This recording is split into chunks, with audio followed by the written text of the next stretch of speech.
Beliau mempunyai istri bernama Ibu Esther, kita semua tahu. Dan mempunyai anak 3 dan cucu baru 7. Bergereja di gereja Katolik. Kami persilakan Bapak Alex Kando.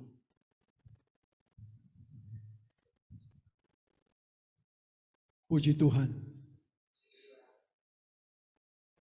Kekasih-kekasih Kristus, terima kasih kalau malam hari ini saya boleh bersaksi. Kalau tadi Pak Handoyo berbicara mengenai bisnisnya. Tapi saya mau lebih jauh. Saya mau menceritakan bahwa saya adalah anak yang ditinggalkan oleh ayah saya tahun 44.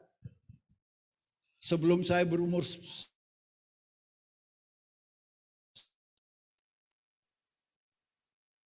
seorang company, dan tahun 44 permulaan ayah saya ditangkap Jepang, dan saat itu saya tidak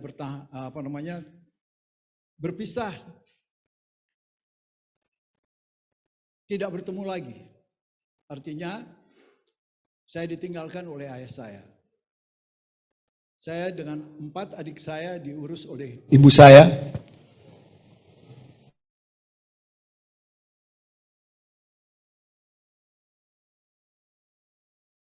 Umur 34 dan dia mati kira-kira 35 tahun. Sampai sekarang juga saya tidak tahu di mana kuburnya. Dari sini salah mau bersaksi bagaimana kebesaran Tuhan. Saudara-saudara kekasih, saya anak nakal. Saya berpisah dengan ayah saya ada di gudang. Karena anak nakal disetrap gitulah. Perpisahan saya demikian. Saya dikeluarkan dari gudang karena ayah saya tidak pulang lagi. Anak nakal, hidup saya tidak teratur. Ya, main perang-perangan. Pada waktu Jepang menyerah, saya pada waktu itu umur 12 tahun, 13 tahun, berada di perbatasan sebelum kelas pertama tahun 46. Saya ada di pinggir Kali Porong. Ya, ikut-ikut tentara-tentaraan, pada waktu itu masih kecil. Itulah latar belakang saya. Dan tahun 48 saya pulang ke Manado dari kota Malang, pulang ke Manado, kota Lawang, pulang ke Manado. Saya dulu tinggal di Rumah Merah. Ya, kalau saudara-saudara yang pernah ke Lawang, ada Rumah Merah yang dikatakan rumah setan, yang jadi itu sebenarnya 5 lantai itu ya, betul. Itu tidak benar, itu tempat yang baik. Saudara-saudara kekasih, saya mengatakan bahwa Tuhan itu luar biasa. Kami semua, Anda yang percaya kepada Tuhan, tidak pernah Tuhan tinggalkan. Bayangkan 5 anak, ibu saya dengan 5 anak. Kecil, saya yang paling tua, umur baru mau 11 tahun ditinggal oleh ayah. Tapi luar biasanya saya punya ibu yang berdoa. Walaupun saya banyak nakal, banyak ndak karuannya, saya bisa selesai di ITB tahun 64 dan menikah pada waktu 66 dan menjadi besar, kerja dan sebagainya. Saudara-saudara kekasih, doa dari orang tua itu tidak pernah tidak didengar Tuhan.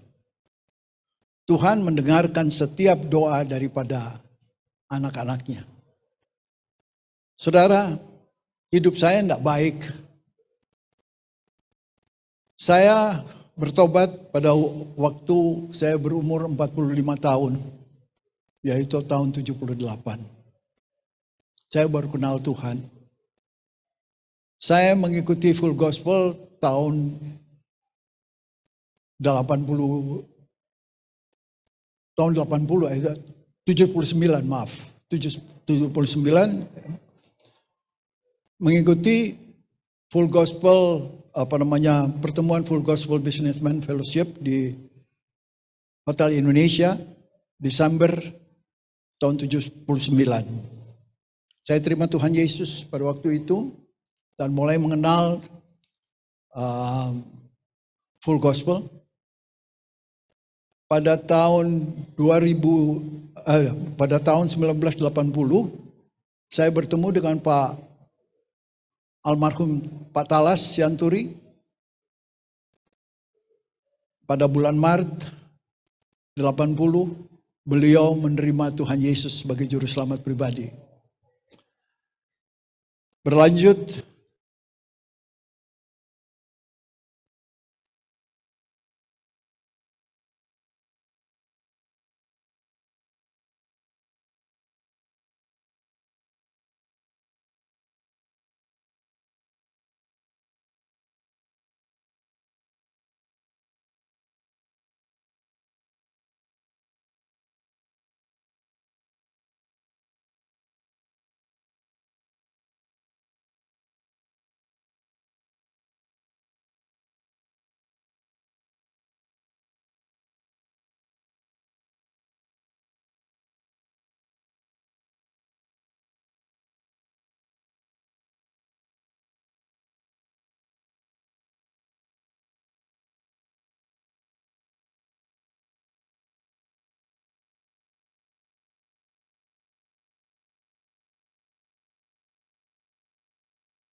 dan saya pada waktu berada di Full Gospel, saya merasakan tidak ada perbedaan di situ, kita saling menghargai. Itulah yang membuat saya selalu begitu senang. Karena di dalam ini kita bisa bertemu dengan tidak pernah berbicara mengenai gereja. Saya belajar justru dari yang muda-muda. Bertemu dengan Pak Rudi Sirapanji, selalu perkataannya, puji Tuhan. Bertemu dengan teman-teman, mereka belajar, mereka baca firman, saya terbawa. Walaupun dikatakan tadi tahun 86, Pak Tony Rahmat sebagai presiden dari Kebayoran Chapter dan saya wakil presiden, itu mendirikan beberapa beberapa chapter. Salah satu adalah Tomang Chapter dan kedua sebenarnya adalah chapter yang saya lupa tempatnya itu. Nah, biasa kalau saya mau mengatakan sesuatu lupa ya. Karena umur. Dan yang dipimpin oleh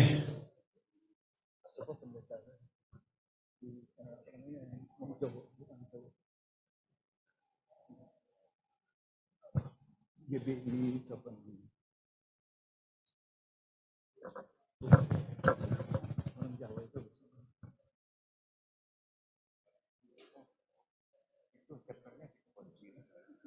Bukan. Saya mau cerita satu juga chapter yang menjadi gereja. Saudara-saudara.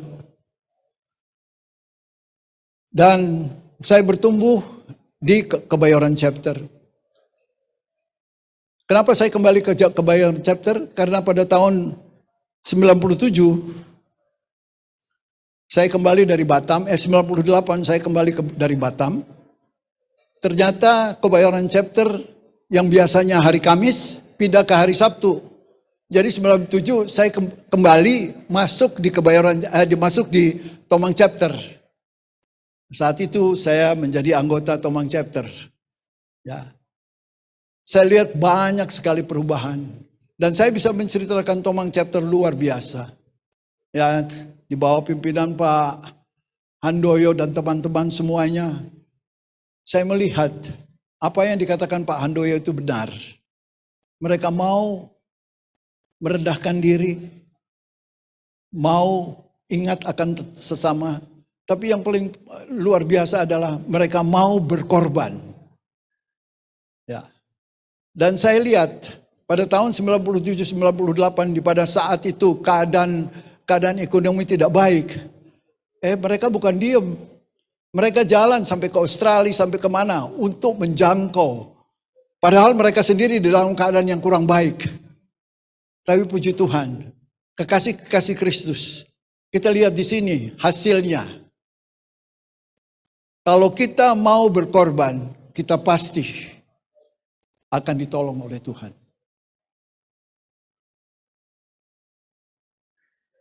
Satu hal juga saya mesti belajar.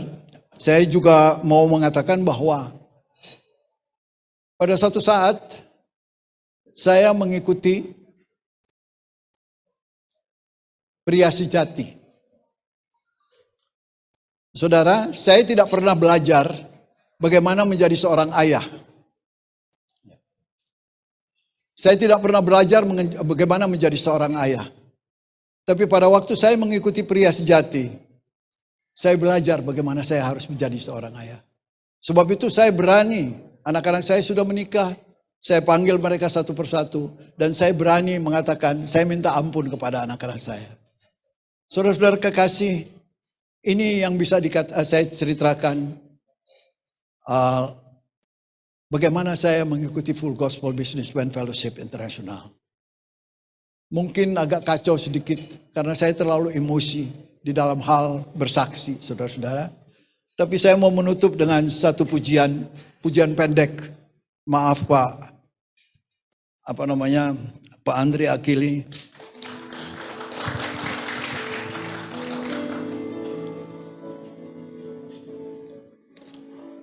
Aku melayangkan mataku ke gunung-gunung, dari manakah akan datang pertolonganku?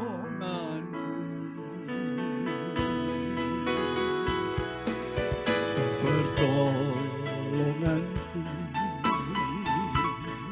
ialah dari Tuhan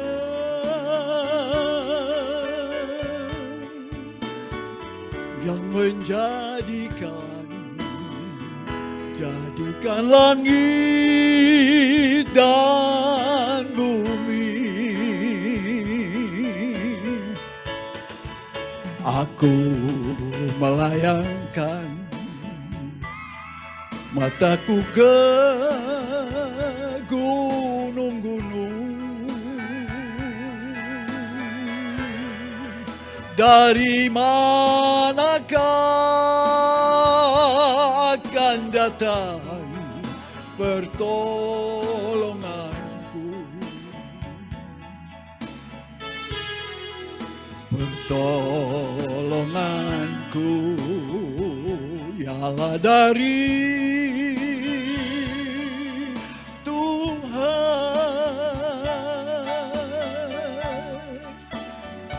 yang